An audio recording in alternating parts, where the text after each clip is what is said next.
It's the end of the year, and you know what that means. It's time for best of the year videos, and today we're going to be talking about the top 5 Canadian whiskies of 2024. My number 1 is in my glass.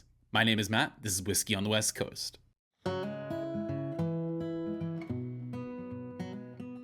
First up on our list at number 5 is a whiskey that I'm actually a little bit late to the party on. It came out in 2022, but I only really got to know it in 2024, and that whiskey would be the Reifel Rye Canadian Rye Whiskey. This whiskey comes from Alberta Distillers, and it's actually the spiritual successor to an extremely popular whiskey from years ago, which I actually still happen to have a bottle of here, which is the Alberta Premium Dark Horse.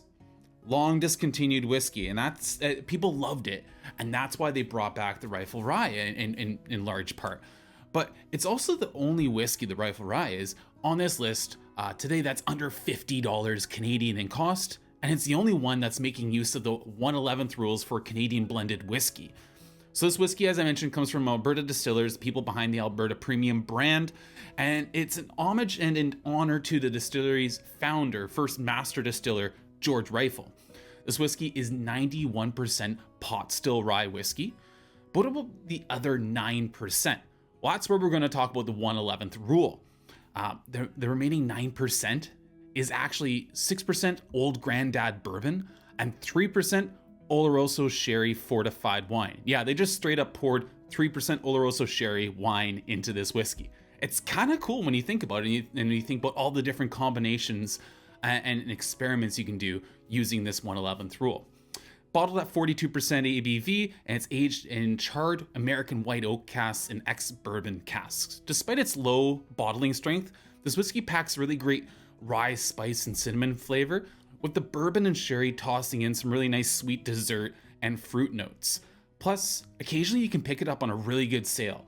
My bottle actually only cost me about $32 Canadian. Reifel Rye is number 5.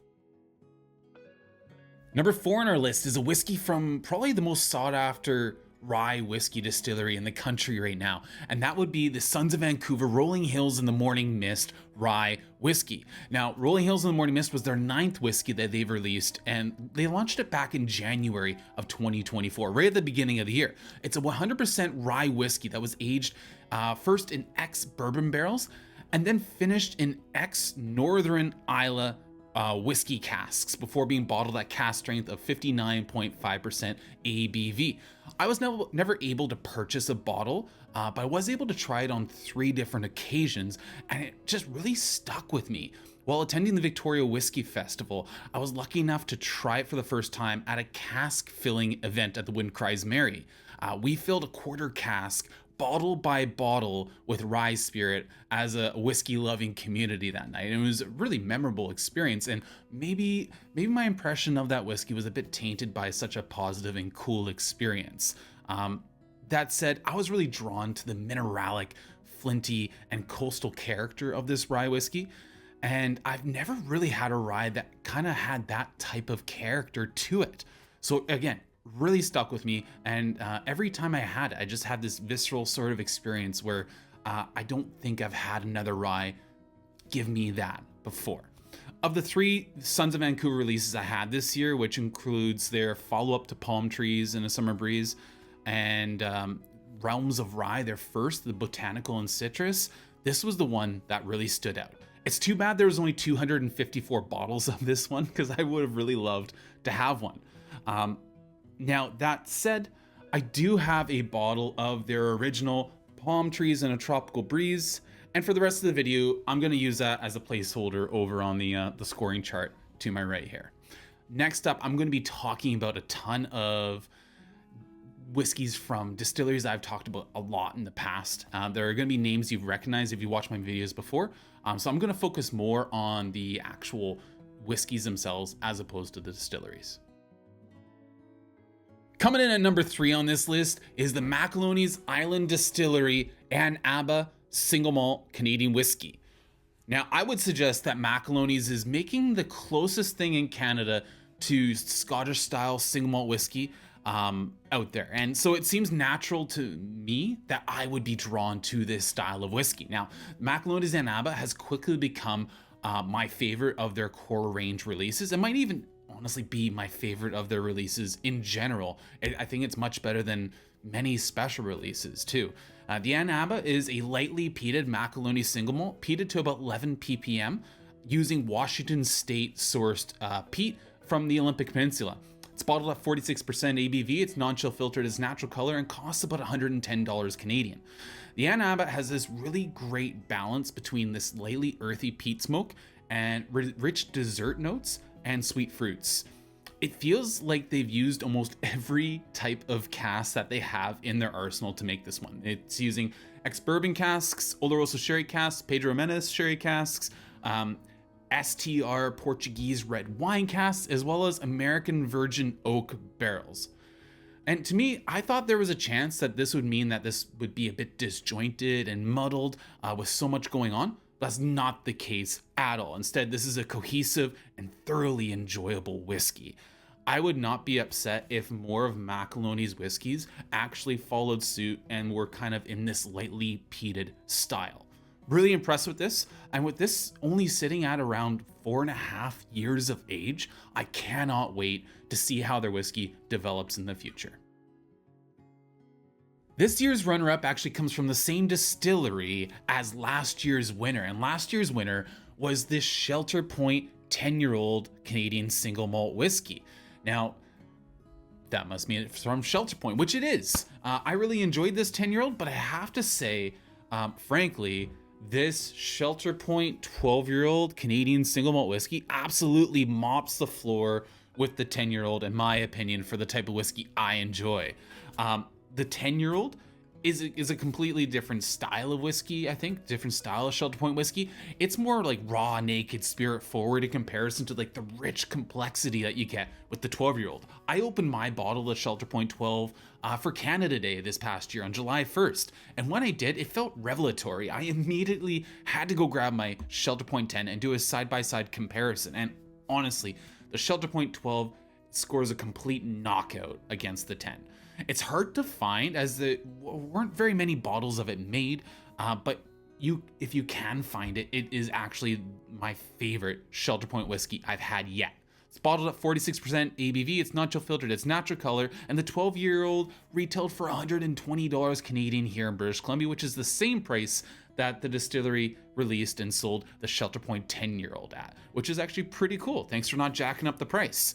I was a doubter when the new ownership took over at Shelter Point. They ended the private single cask program, which is a bit of a sad thing. But if the result long term is that we get more whiskeys like this 12-year-old with more availability, I am all for it. It's exciting stuff from our favorite little distillery in Campbell River on Vancouver Island.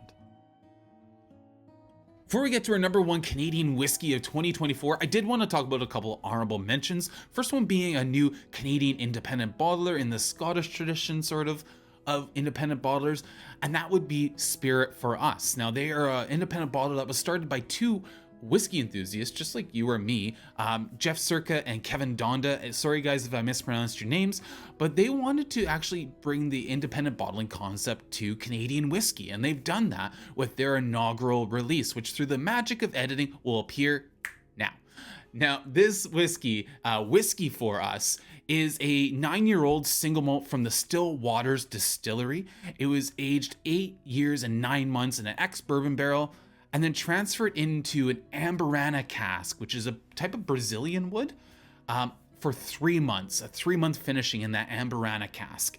Now, these were two casks that were married together and then kind of batched in order to create this release. It was bottled at 55% ABV, and there was 187 bottles released in this outturn.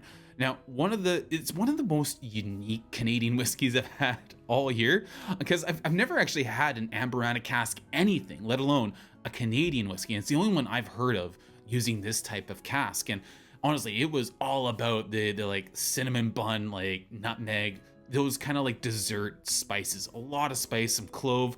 It was a really fascinating whiskey to get to try, and it really did benefit from a bit of air. I do have a little bit of my sample left that I do want to do a review for you guys in the future, but it just takes time, and man, there's a lot of videos to shoot. But yeah, I think it was one of the most fascinating whiskeys of the year. It's still available at the Last Straw Distillery website for $135 if you're looking for a bottle.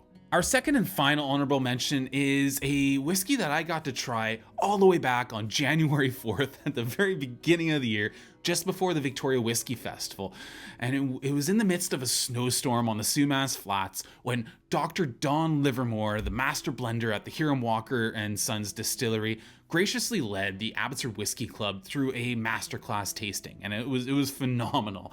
And in a lineup that featured whiskeys like the J.P. Weiser's 42-year-old, a 52% over 4-decade-old whiskey, another whiskey absolutely stole the show for me, and that was an experimental cask sample of Lot 40 aged in Carpathian oak casks at cask strength of 54.8% ABV. It was a stunning whiskey. It was by far my favorite Canadian whiskey, at least of the first half of the year, I think. It was phenomenal, and it's something I really hope they wind up releasing, because it hasn't actually been released yet. This was, again, experimental. I'm foggy on the age, but I do believe it was right around 18 years old, and older Lot 40 releases do tend to be pretty exceptional stuff, especially at cask strength. The trees that make up these casks, these Carpathian oak casks, they're actually sourced from the foothills of the Carpathian Mountains in Eastern Europe. And then the casks were coopered in France. Hoping that they eventually decide to release this, hopefully at cask strength in a big batch, because I know they have multiple casks of this resting at the distillery. So big hopes for a future release of the Lot 40 Carpathian oak. Keep an eye out. If you see it, I'm gonna grab a bottle. That's for sure. We've arrived at number 1 in the list, which is in fact the whiskey that is in my glass right now. But I just wanted to thank each and every one of you for watching this far into the video. If you haven't already, please like, share, subscribe to the channel. It means so much to me. I try to get to as many comments as I can, as quickly as I can. But a really big shout out and thank you to my Patreon subscribers. Supporting the channel in a financial way really helps us do what we do here at Whiskey on the West Coast. I appreciate it greatly. Thank you so much. And if you're on Instagram, maybe check out our Instagram, which is Whiskey on the West Coast on Instagram. 2024 was the year that I truly discovered just how excellent Two Brewers whiskey can be. And this year I tried about 15 different whiskey releases from Two Brewers, trying to play catch up because I've ignored them for a bit too long. Most excitingly, the ones that actually really stood out to me and impressed weren't their weird, wacky, outside the box experimental whiskeys. It was things like the Two Brewers classic release number 39, which was just a joy to drink. It was like candied fruits, melon, and honey toasted oak. It really was just like a very classy, understated, but fully enjoyable whiskey. One of my early favorites of the year. And you might have seen my review earlier in the year of the Canadian Whisky Award winning release number 41, which was a fantastic whiskey. The combination of the Pedro Jimenez sherry plus that little inclusion of wisps of peat smoke, really fantastic whiskey. Now, my whiskey of the year is not that whiskey. My Canadian whiskey of 2024 is actually the spiritual successor to that release number 41, and that would be the Two Brewers Specialty Finishes release number 44 Single Malt Whisky. Two Brewers went ahead and used the same familiar formula that they used for release number 41 and employed it here to make this whiskey. They drew single malt from some of the oldest whiskey stocks and the casks at the distillery, marrying them, and then finishing them together in a Pedro Jimenez sherry cask. It's rich, it's fruity, it's wickedly complex, even at 43% ABV. This whiskey is a result of a lot of patience and experience, and it's really rewarding to see just how far this distillery has come so quickly.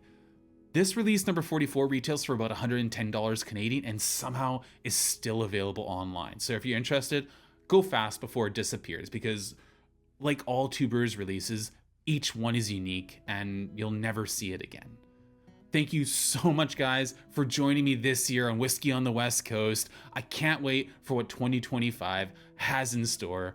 From the West Coast, Sláinte.